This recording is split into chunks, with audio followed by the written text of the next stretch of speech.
Now, I know for sure that Johnson is a phony. And yes, Dr. Armstrong mentioned your theory about that.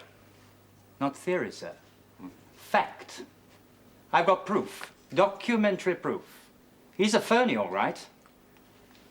Maybe a dangerous one.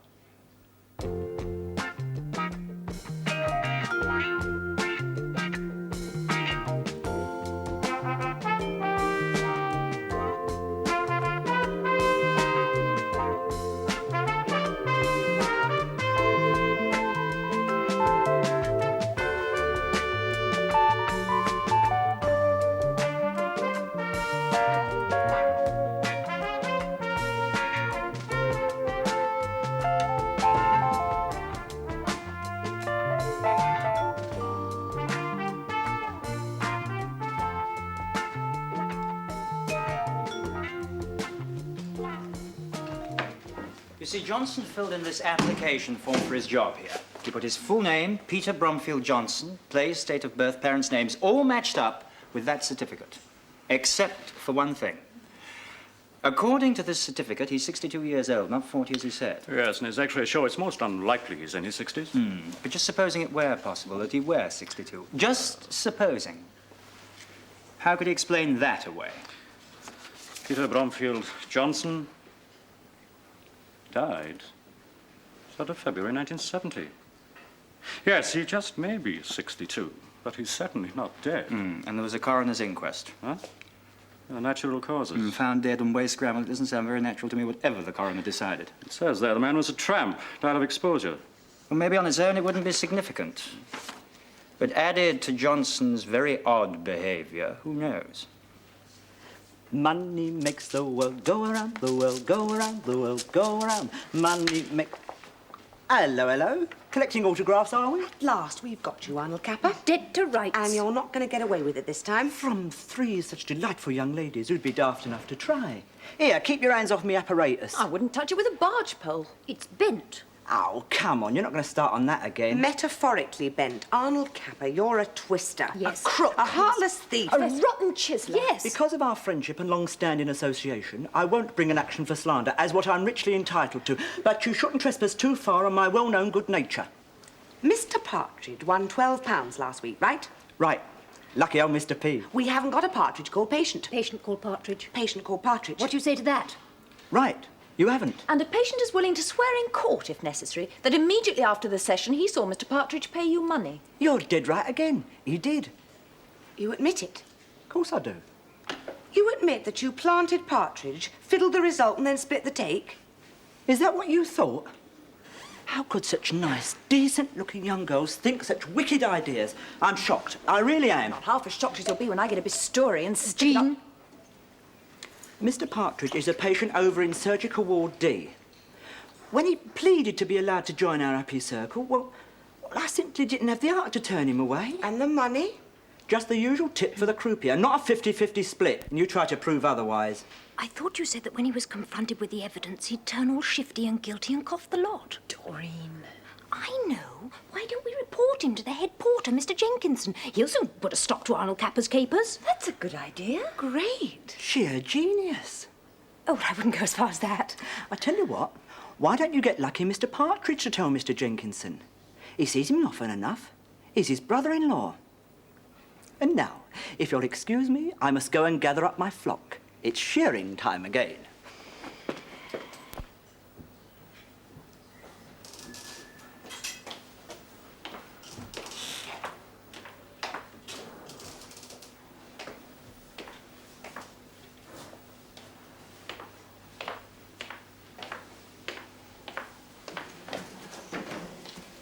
Oh, I'm sorry. Can I help? Oh, I'm looking for my niece, Jean Preston. What's wrong? Well, there's nothing wrong with her. She works here. She's a nurse. You mean Nurse Preston? I didn't know her name was Jean. She's in medical somewhere. If you'll wait in the corridor, I'll send a message to her. Thank you. Thank you.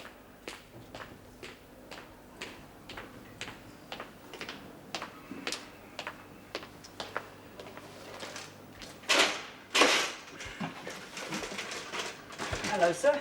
Read while you're waiting, as they say. Newspapers, paperbacks, magazines? No? Oh, what's your particular preference, sir? Oh, I'm waiting for a nurse. Really. Oh, very nice. Here. What about this then, sir? They're banning it next week. Ah, suit yourself.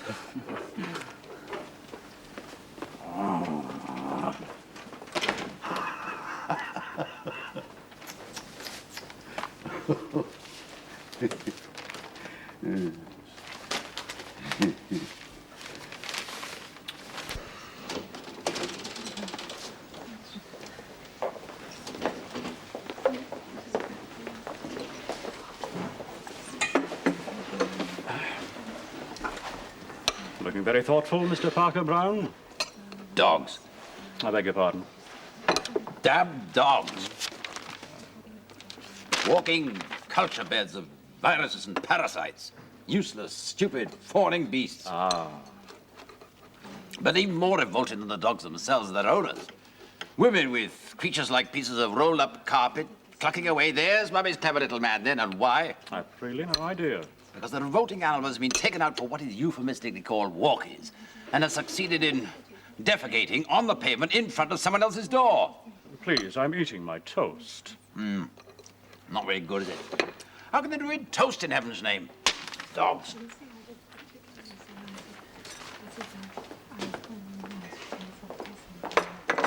Ah, Johnson. Excuse me, Dr. Mackenzie. I know this isn't the time or the place, but could I have a word with you? A little later, sister. I want to talk to you. Please, Doctor. It's very important. Later. It's me, Doctor. I must talk to you. As a matter of fact, I want to talk to you. There's something I've got to tell you.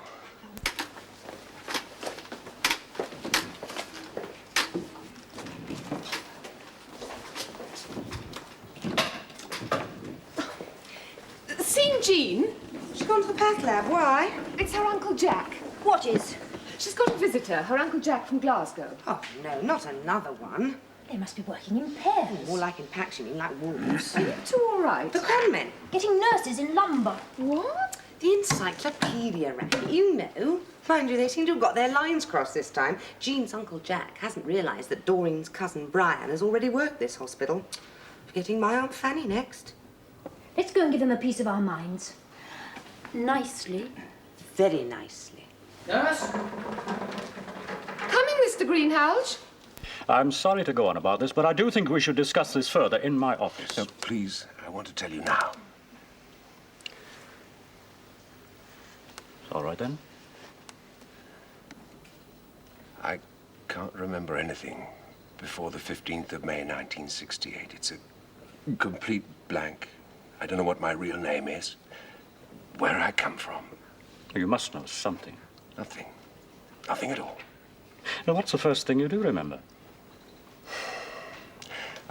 I woke up under a tree in the country somewhere in Warwickshire. I found out afterwards it was near Evesham. I think I must have been walking for a long time before I went to sleep because when I woke up I was very tired. My head ached. Now, wasn't there anything in your pockets? No jacket. Very warm weather. My trousers had a few shillings in the pockets. No keys, nothing. But why didn't you go to a hospital or to the police? I was afraid to. Afraid of what? I don't know. You'd have to be in my position to understand. I'm not sure I understand myself how I felt then. Besides, Yes. I said I couldn't remember anything. That's perfectly true. But I had a feeling. The best way I can explain it, it was like a dream that you can hardly remember the next morning. It was, you can't remember exactly what the dream was, but you know it was a bad one and that you can't recall any of the details. Yes, well, all that's perfectly consistent with being involved in an accident. A hit-and-run driver, for example. Yes, perhaps.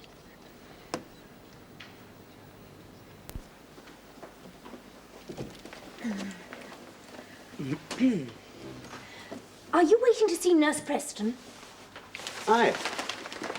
Do you know her? Oh, yes, we know her. So you're her Uncle Jack, are you? Aye. From Glasgow? Aye. Where's your haggis? Eh? Oh, come on, give us a tune on your sporran if you're from Glasgow. Are you feeling all right? You must know my cousin Brian from Australia.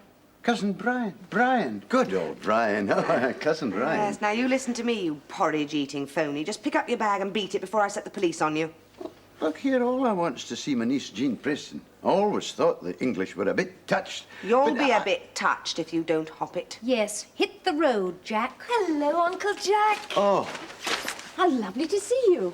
Have Doreen and Hilda been keeping you company? are these two daft biddies friends of yours? Yes, let me introduce you.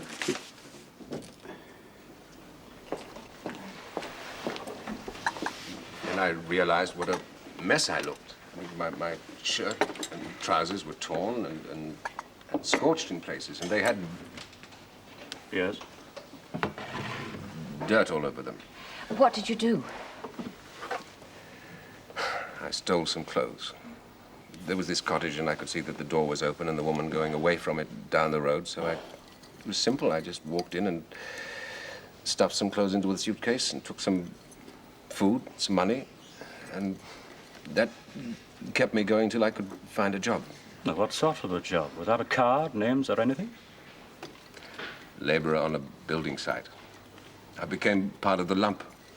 No cards, no taxes, no questions. That was when I met Peter Johnson. He's a decent old boy, a bit of a drinker. We used to tramp about together between jobs. Good pair. He had nobody either. Then one night when we were sleeping rough, I woke up and found that he'd died. So you took his insurance cards? Yes, and that's all, nothing else, not even any money. That way I knew the police wouldn't suspect anything. And since that day, the 15th of May, 1968, you haven't been able to remember anything about yourself? Nothing. Absolutely nothing, not a shadow of a memory? Nothing at all. I see. Why have you told me all this? It's been kept buried inside me now for 5 years. I couldn't keep it that way any longer. Doctor, what are we going to do for him? Oh, the first step's a pretty obvious one. Not the police. Oh, not if you don't want to. No, I can only advise you to go to them. I can't force you. But you won't either, not without my permission. No, it's not my business, too. Well, the best thing I can do for you is to arrange psychiatric help. No. I won't see a psychiatrist. You understand? No.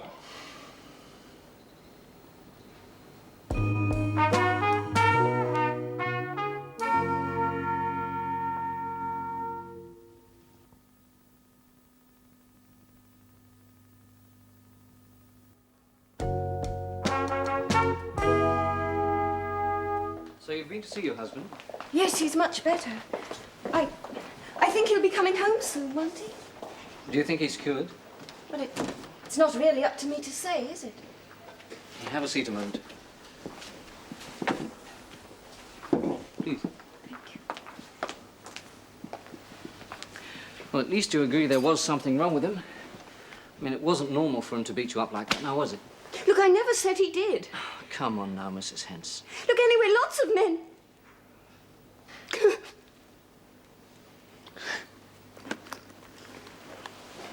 Here. Now, look, you want your husband home, don't you? Yes. Of course I do. He's my husband. And you love him? Yes. Then help him. How? Persuade him to stay here until we can find out what's wrong with him. Look, I couldn't do that. He wouldn't listen to me. He'll be all right as soon as he gets a new job, you'll see. Look, there is something else you could do. Go to the police. Look, how many more times? No! We'd explain to the magistrates that he's sick and he needs treatment. Then he'd be made to have it for his own good and for yours. The neighbors would find out.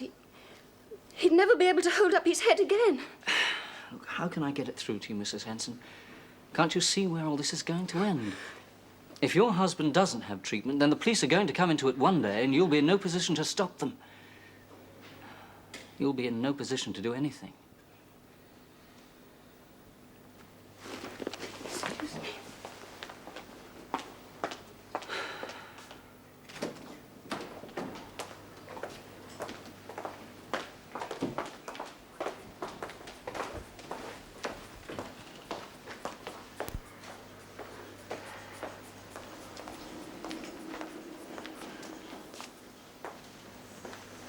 How is it? 120/80, sir. Hi, good afternoon, Mr. Henson. Hello, Doctor. You come to tell me when I can leave? I'll just have a look to myself, shall I? Ophthalmoscope, please, sister. Would you tilt your head back just slightly? All right? Is that enough? Yes, that's good. Thank you. Good. Now, just relax, would you?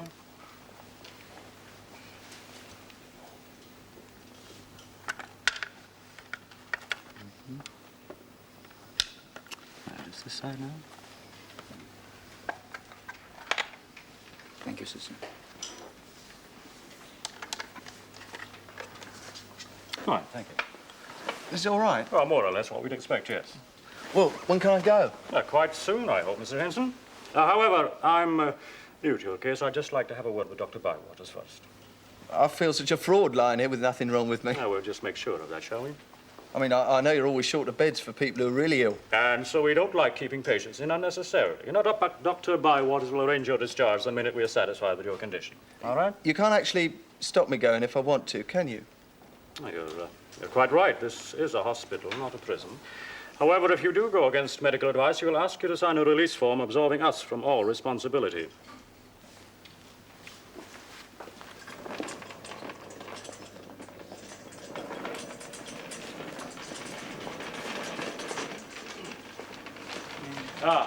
Rogers, look, I've been looking at your patient, Henson. You've seen the results of all the tests, have you? Yes, sir. Clean bill of health, all negative. Well, I can't see any way of keeping him here. But, sir, he's dangerous. He's liable There's to do no anything. sign of it now. Well, you should have seen him when he went for me. Look what he's been doing to his wife. All right, how do we keep him? I suppose there's no possibility of action under the Mental Health Act. Commit him? On what evidence? He could sue us all the way to the Bank of England and back. It's worth having another try getting his wife to lay a complaint against him with the police. Yeah, I've just seen that. No chance. Oh, her love for him borders on willful victimology. Well, then there's no option. We've got to discharge him. And leave him free to assault his wife again. Well, I can only repeat what Dr. Armstrong said. Without exaggeration, I fear for her life.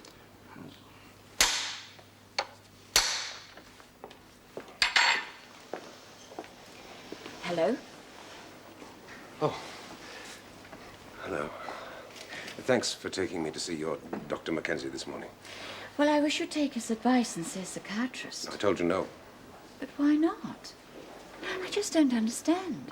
You go to see Dr. Mackenzie because you feel you can't keep things to yourself any longer. And when he makes the obvious suggestion, see a psychiatrist, well, you back away. Well, you must have realized that that's what he'd say. I suppose I hadn't thought it through properly. I was confused. I don't think you can imagine what it's been like, especially at the beginning. Total isolation. No one, nothing. It's like being dead. Then surely, if you got your memory back... I don't know. I really don't know. You see, I wanted it back because of you. And now I'm frightened, and that's because of you as well. But what are you frightened of? I didn't tell Mackenzie the truth this morning, not the whole truth. The whole truth. That first day I woke up, the first day I could remember, my clothes weren't just torn and scorched. They had bloodstains on them, as if I'd been in a fight, as if I'd... But it could have been a car accident, as Dr. Mackenzie said. No, I had not a memory, nothing as definite as that. As of something ugly and violent having happened before. And I had this awful sense of... Of what? Of guilt. Of guilt.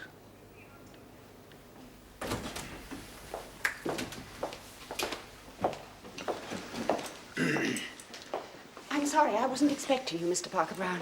You don't mind my visiting the patients, Sister Edwards? You haven't mislaid any of them? Who's this?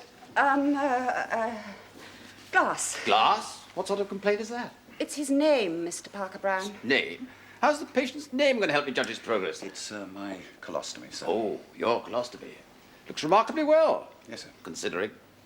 Keep it up. I hope you're not planning to be a theatre nurse, child. because if you should ever entertain such an absurd idea, keep out of my theatre. I do not operate with safety nets. Good heavens, sister, what's been going on in this bed? A dog show? Mr. Quested, sir, my hiatus hernia. There is a quite unjustified note of self-satisfaction in use of the possessive pronoun, Dr. Knight. Sister, kindly do not fold the patient into the bed like a letter in an envelope. How am I to examine him?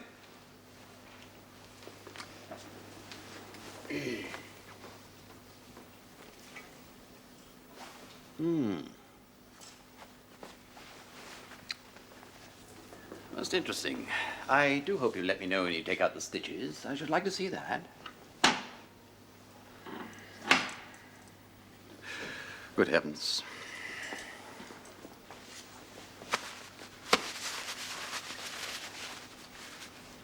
Sister, why is this ward in a condition that would be unacceptable in a Bessarabian boarding house? I'm very sorry, Mr. Parker Brown. I'll see that it's dealt with. I'm sorry about this, sister. He's been a bit difficult lately, this business with Dr. Christian Hamlin.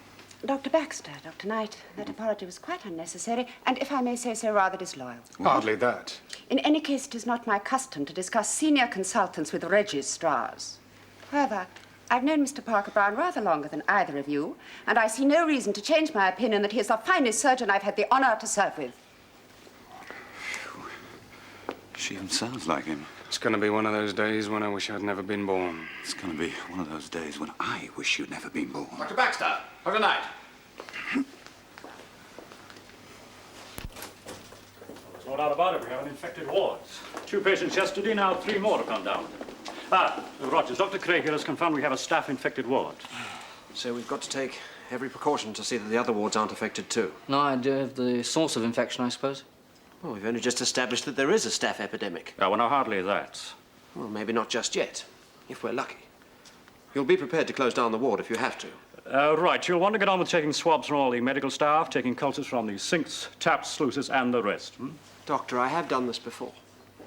If you take my advice, you'll close down the ward. We'll wait and see, shall we? I don't want to disrupt things more than I can help. We need all our beds. Well, if you want to take this chance, it's your decision. But if we don't spot the source of the infection pretty quickly, you could have an entire infected wing on your hands, let alone a single ward. Yes, in Glasgow, they've developed this new technique for blood clots in the eye. Urokinase. They've had some encouraging results.